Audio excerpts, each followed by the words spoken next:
pues introdujeron esta palabra, átomo, que en lo que se refiere a su etimología, pues A es sin y tomos división, ¿sí? Es decir, la partícula más pequeña que ya no se podía dividir, ¿sí? Que ya no tiene división. Entonces, Leucipo, digámoslo así, establecía, o para él, todo estaba formado de átomos, ¿sí? Y Demócrito decía que los átomos eran indestructibles, ya no había nada más pequeñito que un átomo, ¿sí? Actualmente, pues ya sabemos que no es así, hay cosas todavía más pequeñitas que un átomo, ¿sí? ¿Alguna pregunta hasta aquí?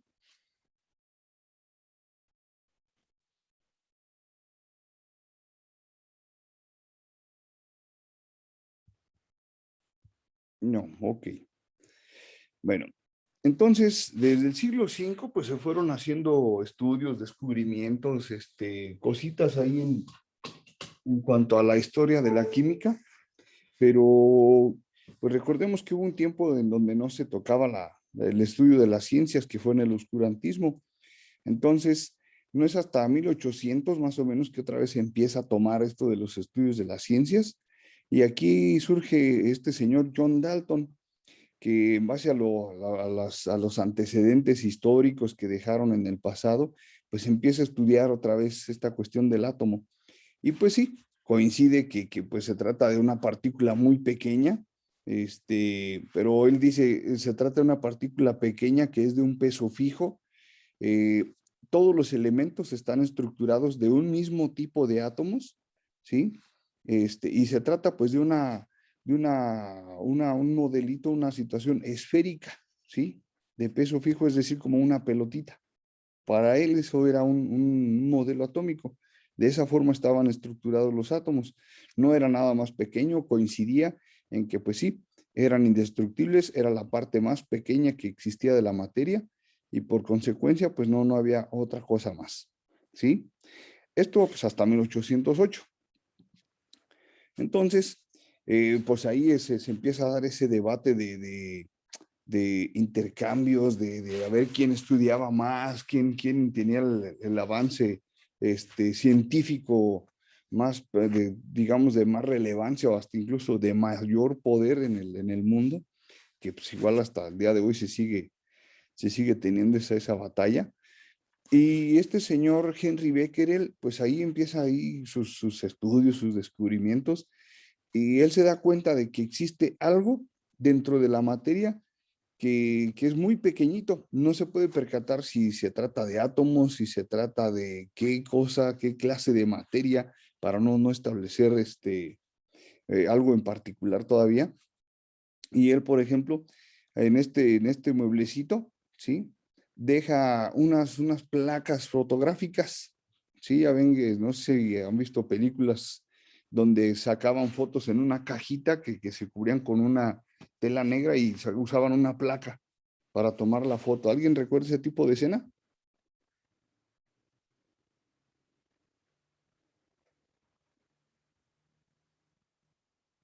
Bueno, creo que no les ha tocado ver eso. Pero se usaban ese tipo de placas, o el caso, por ejemplo, de los que ahora actualmente son un poco parecidos, son las placas de radiografía, que se pone una placa en la parte de trasera de donde se va a tomar la imagen y eso atrapa una cierta cantidad de partículas. Entonces, estas placas, pues se las deja en un cajón y encima de ese cajón deja ahí un trozo de uranio. Y este uranio, pues sabemos ahora que es un elemento radioactivo, ¿sí? Y empieza a emitir esas particulitas. Y esas particulitas se impregnan en la placa fotográfica. Cuando él regresa y abre su cajón para utilizar las placas, pues las ve que están manchadas, pero pues él por eso las resguardó para evitar que se velaran, que se dañaran y poderlas usar como revelación fotográfica. Entonces, este hallazgo de encontrar las placas manchadas habla de que había algo más que las estaba afectando y es de esa manera que se percata de que pues hay una emisión, ¿sí? Todavía no llevan a cabo bien de qué, pero ya le empiezan a poner nombres y entonces esto lleva al descubrimiento del electrón, ¿sí? Estas placas fotográficas solamente se dañaban cuando eran expuestas a la luz. Si alguno de ustedes platica con sus papás o con sus abuelitos sobre de cómo eran las fotografías antes, pues si hubiésemos tenido en su tiempo, como ustedes ahora, los teléfonos y las cámaras digitales, pues no hubiese sido tan utilizados los rollos fotográficos. Y estos rollos fotográficos, si se destapaba la cámara accidentalmente, se decía se velaban las fotografías o se velaba el rollo. Es decir, la luz atrapaba la placa fotográfica o el rollo, atrapaba los electrones y pues se borraban las fotografías, se echaban a perder las fotografías porque la luz le incidía al rollo fotográfico. Entonces, por eso necesitaba estar cerrado. Y aquí eso es muy similar, ese es el fundamento de las fotografías. Entonces, estas manchas, pues no era otra cosa más que emisión de electrones que estaba teniendo el uranio. Sí, aquí tenemos un ejemplo de cómo se da la emisión, cómo penetran las partículas. Sí, hay emisiones alfa, beta y gamma. Entonces, estas pues rebasan ciertas capas, digámoslo así. Aquí tenemos una capita de película, ¿sí? Esto es una lámina metálica y esto ya es un concreto. Entonces, las placas fotográficas aquí es donde se quedaban se revelaban las imágenes, ¿sí? Entonces, al ponerlas en madera, pues no le retenía nada. La partícula penetraba completamente, por eso se velaba el rollo. Y de esta manera fue descubierta en los inicios de la radioactividad. Para el 1900, pues esta pareja se dedica a estudiar un poquito más a profundidad de esta radioactividad, ¿sí? Y se aplica el término debido a que a la actividad que presentaba el elemento radio. Por eso surge de allí la radioactividad, ¿sí? Y ellos, pues, juntos hacen el descubrimiento de los rayos X, que son una pieza fundamental en la medicina para el diagnóstico de enfermedades, no solo como fracturas, ¿sí? También enfermedades pulmonares, de algún órgano en particular, pues ya se puede tener un hallazgo de daño para valorar cuál es el siguiente proceso. Y las rayos X son una pieza clave en una clínica o en un hospital. Bueno, la reactividad es esto, ¿sí? Va a ser la desintegración de átomos inestables, ¿sí? Al irse desintegrando van a formar otras partículas inestables. Entonces, a partir de esto surge que, pues sí, hay una divisibilidad del átomo, es decir, que tiene partículas más pequeñitas. Sí, aquí tenemos una hoja de papel, una lámina de aluminio, una placa de plomo y un bloque de agua o de hormigón, es decir, de concreto. ¿Alguien ha asistido a que le tomen una radiografía?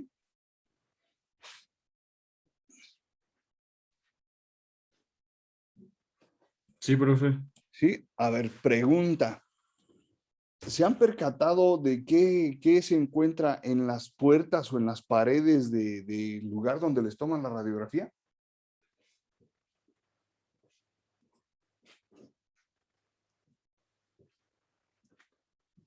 ¿O les ha tocado cerrar la puerta de donde les toman la radiografía?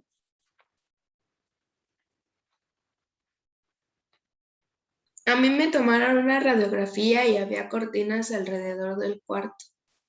Había cortinas, pero no te tocó así como mover la puerta, cerrar la puerta, algo así que de curiosidad vieras sobre digamos, las esquinas o los rinconcitos de donde termina la pared, ¿qué había?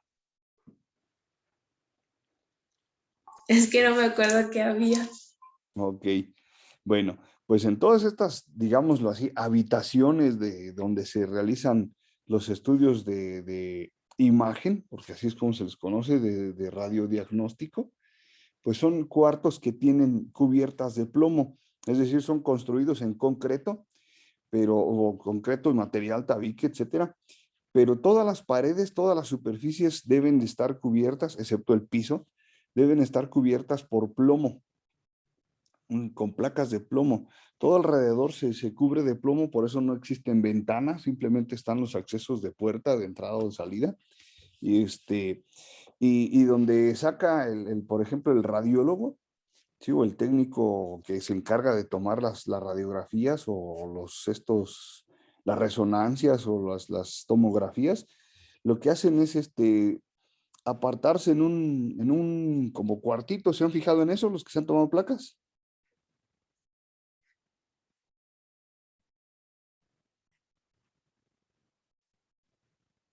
No están ahí donde les toman las radiografías a ustedes, sino que van allá y le mueven a su sistema y toman la imagen. Eso es para protegerse de la radiación. Finalmente ellos determinado tiempo tienen que suspender actividades para liberarse de la radiación que pudieran haber atrapado. Entonces, este plomo lo que hace es detener esa emisión de partículas, ¿sí? Entonces, si se hiciera en un cuarto normal, habría una gran emisión de partículas a todo el ambiente, ¿sí? Entonces, estas partículas pues demuestran que el átomo no es, como decía, ¿quién? ¿Demócrito o Leucipo?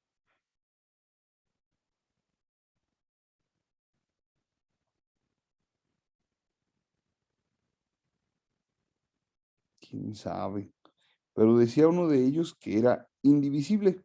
Entonces, ya con esto se comprueba que no es tan divisible. Sí, ya de aquí tenemos muchas particulitas y entonces a partir de ello podemos considerar que el átomo está armado de otras cositas. Vamos a ver ahorita a quién le tocó descubrir esa parte. Bueno, las radiaciones así es como se comportan. Vean este GIF. Sí, tenemos partículas alfa, beta y gamma. ¿Sí? De acuerdo al tipo de barrera, pues se van a detener. Y en el caso de las frecuencias de energía más elevada, pues son las radiaciones gamma. ¿Sí? Las más bajitas van a ser las alfa. Y las intermedias, pues van a ser las beta. Y aquí es este señor, Joseph Thomson, quien demuestra de cierta manera que Dalton pues estaba, digamos, en una parte cierta y en una parte equivocada. En una parte cierta porque sí, se trataba de partículas muy pequeñas de un peso fijo que este, podrían ser esféricas, pero que no eran indivisibles, que estaban más bien compuestos de otras partes más pequeñas. Y esto lo descubre a través de este tubo de rayos catódicos, ¿sí? O tubo de Crookes. Con este él experimenta que pues hay partículas más pequeñitas, ¿sí? Hacen una emisión, ¿sí? De electrones y estos van a dar, esto fue es como una lámpara, ¿sí? Emite un haz de luz y acá provoca una sombra. Entonces se percatan de que sí se refleja la figura de la sombra, como en el caso de una fotografía, pero que acá en esta partecita del ánodo, en esta plaquita, se mancha también, pero dicen, bueno, ¿y por qué se mancha si se supone que la emisión de rayos es de manera, digamos, lineal, directa? ¿Y por qué se desvían a esta placa? Entonces, al detectar que se desviaba esta placa, pues daba a demostrarse que las partículas tenían una carga negativa y debido a esa carga negativa se impregnaban acá en el electrodo. ¿Sí? Y no eran de todo disparadas de manera directa. Al darse cuenta de que había partículas más pequeñas, pues entonces modifican el modelo de Dalton, que antes era una esferita, ¿sí? De peso fijo. Ahora, él sugiere que le llaman a esto, yo creo que ustedes lo escucharon mucho en secundaria, el modelo del budín con pasas, ¿sí? Que no era otra cosa más que acá en México, digámoslo así, era la gelatina. Ya ven que luego en la callecita, en la calle, nos vendían gelatinas que tenían pasitas en el interior. ¿A alguien le tocó algo así?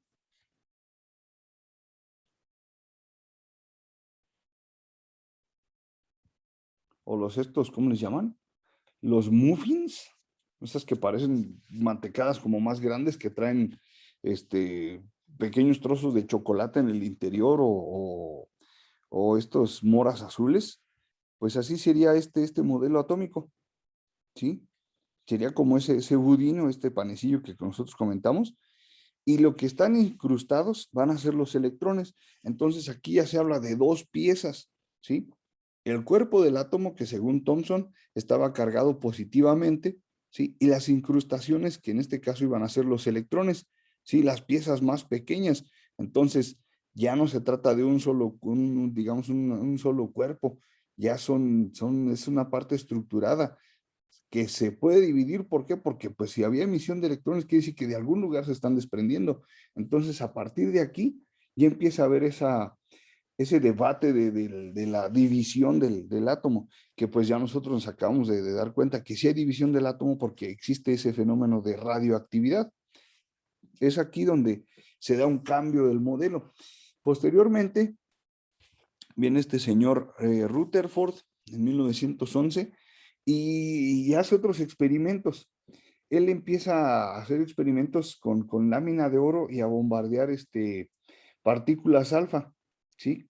De manera que cuando las proyecta, pues tiene como un regulador, digámoslo así, del paso de partículas para tratar de que se vaya de forma directa.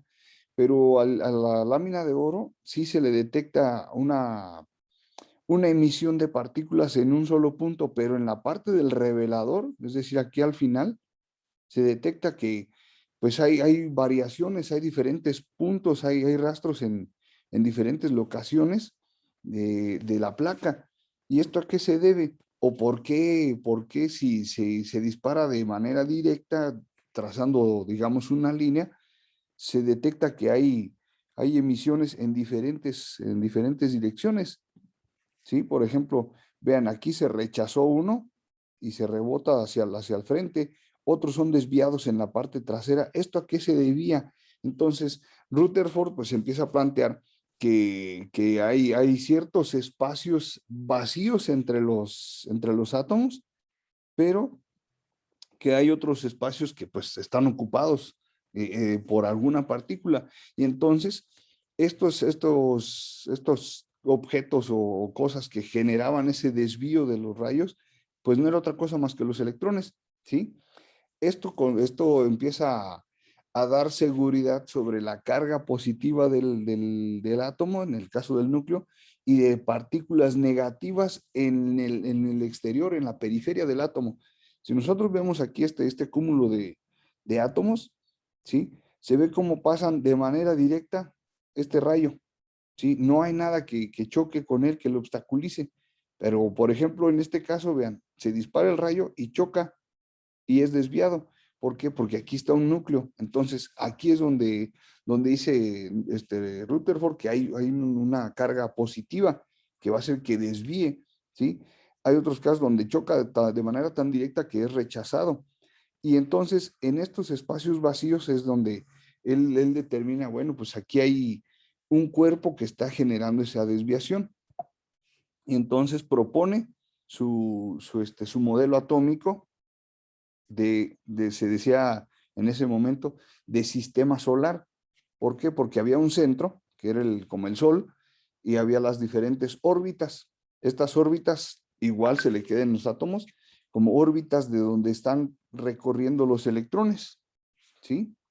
Entonces, supongamos, si aquí era disparado el rayo y chocaba con este cuerpo, pues iba a ser rechazado porque chocaba contra el núcleo. Si pasaba de manera directa, ¿sí? Era porque no había nada, pero si chocaba contra otro cuerpo que no era en el centro del átomo, pues iba a ser rechazado o bien iba a ser desviado. ¿Por qué? Porque había otro, otro factor ahí, que iba a ser el electrón, ¿sí? Y es desde donde surge esta parte que son los modelos atómicos, en este caso del de sistema solar. Después vino este señor, Niels Bohr.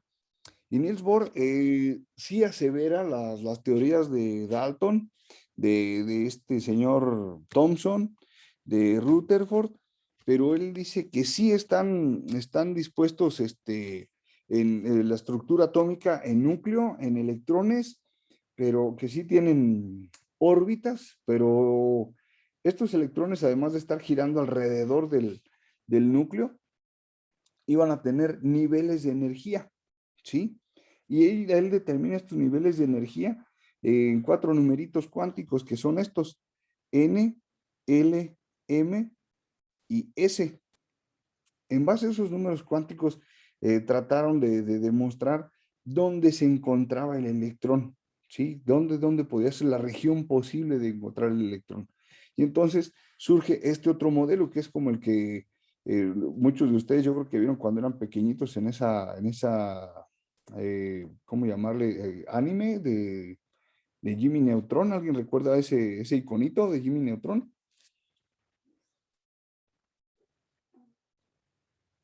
Sí. Sí, era muy parecido a este que tenemos acá, ¿no?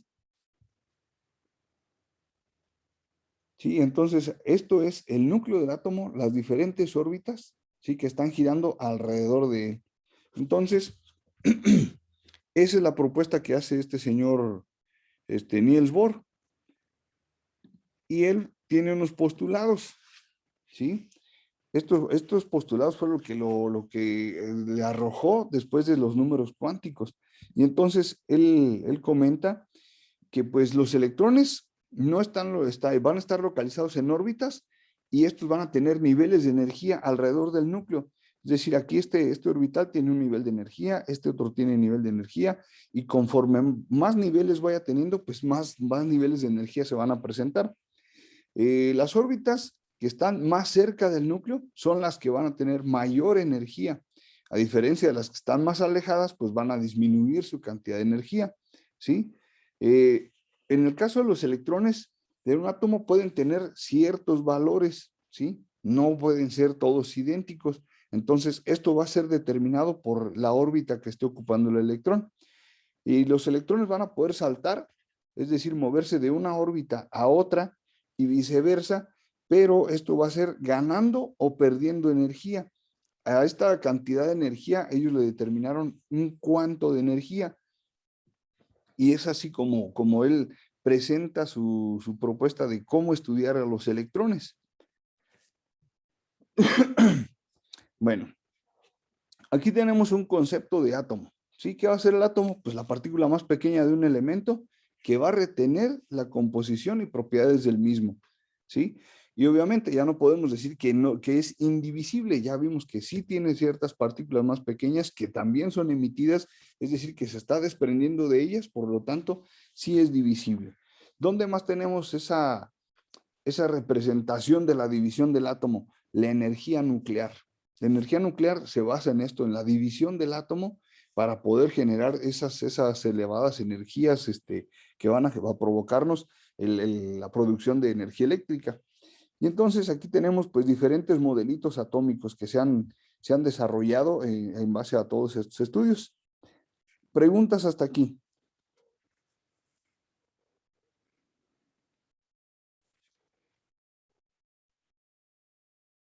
No. Ok. Bien, pues entonces el modelo atómico actual, ¿quién lo propone? Heisenberg y Schrödinger, ¿sí? Derivado de estos tres aspectos fundamentales. Uno, los estados estacionarios del electrón propuestos por Bohr. Otro, la dualidad onda-partícula de Broglie. Este es el comportamiento del electrón que se comporta como onda, ¿sí? Y se comporta como partícula. Esto lo vamos a ver más adelantito. Y el principio de incertidumbre de Heisenberg. En base a esto, el modelo atómico que tenemos es un modelo de nubes, ¿sí? Aquí tenemos el núcleo, ¿sí? Ahí se alcanza a percibir un montón de esferitas. Este es el núcleo. Y tenemos orbitales, ¿sí? Pero estos orbitales ya no los vemos como nos los planteó Rutherford de manera de un sistema planetario, como los vimos con Bohr. Aquí ya se muestran a forma de nubes. De estas nubes van a ser las regiones probables donde se encuentra el electrón, ¿sí? Y más adelantito vamos a ver por qué entonces nos lo representan como circulitos o por qué nos lo representan como elipses, ¿sí? Nos vamos al principio de dualidad onda-partícula.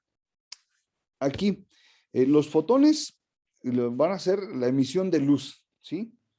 Lo que nosotros vemos como luz, se les denomina fotones, ¿sí? Y estos se comportan como partículas, tienen una masa y una cantidad de energía, ¿sí? Entonces, nosotros si comparamos un foco, ¿cómo podemos percibir eso de que tiene masa y tiene energía? Si nosotros acercamos un poquito la mano, pues vamos a percibir una onda de calor, ¿cierto o no? Sí, Ok, lo mismo ocurre con el celular, ¿sí? Percibimos una onda de calor e incluso si le ponemos cierta percepción, cierto nivel de sensibilidad, pues sentiríamos como algo similar al aire, ¿no? Que cuando sentimos ese calor, como que algo nos decimos, si nos exponemos al calor, decimos, "Ah, es que el calor está pegando fuerte, estamos sintiendo como un contacto en nuestra superficie corporal. Entonces estamos hablando de que estamos recibiendo una cantidad importante de masa y también de energía. ¿Sí me explico con este ejemplo?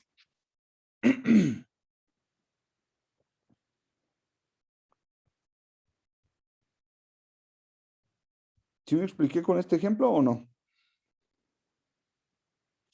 yo no entendí muy bien lo de masa. A ver. Es que esto es muy poco perceptible porque estamos muy acostumbrados a ello. Tenemos la situación de, déjenme, me regreso un poquito al espacio que tenía acá en blanco.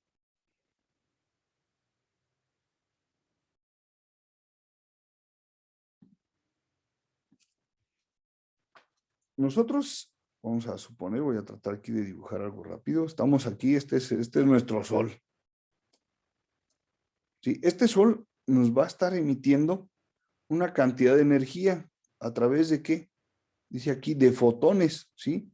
De onda, no es otra cosa más que una emisión de electrones, ¿sí? A gran velocidad. Nosotros estamos en un día helado, estamos encerraditos y salimos al sol para calentarnos, ¿no? ¿Cierto o no? Sí. Esos días que están muy fríos, salimos al sol y inmediatamente que nos exponemos al sol, tenemos esa percepción de calorcito, de calor agradable, empezamos a sentir rico, así de que se nos está quitando el frío, pues no es otra cosa más que esta gran emisión de partículas en forma de onda, digamos, porque es lo correcto, es una onda solar, no es otra cosa, pues está chocando contra nuestro cuerpo. Nos podemos dar cuenta porque salimos del frío, de la sombra, supongamos, y nos exponemos al rayo del sol. ¿Se han percatado de esa sensación de cuando empieza a darnos el sol en nuestro cuerpo? ¿O no se Sí, han percatado? Ok. Eso, cuando nosotros percibimos eso, estamos percibiendo una cantidad de masa, ¿sí? Que es la que estamos recibiendo de las ondas luminosas del sol, y a su vez es energía, porque lo estamos percibiendo en forma de calor. ¿Sí me expliqué ya con estas dos cosas? sí, ya lo entendí. Ok. Entonces, de eso se trata. Ahorita lo vamos a dejar hasta aquí. Mañana vamos a proyectar el videíto que tengo acá, para poder, para no quedarnos ahí a la mitad. Por favor, abrimos las cámaras.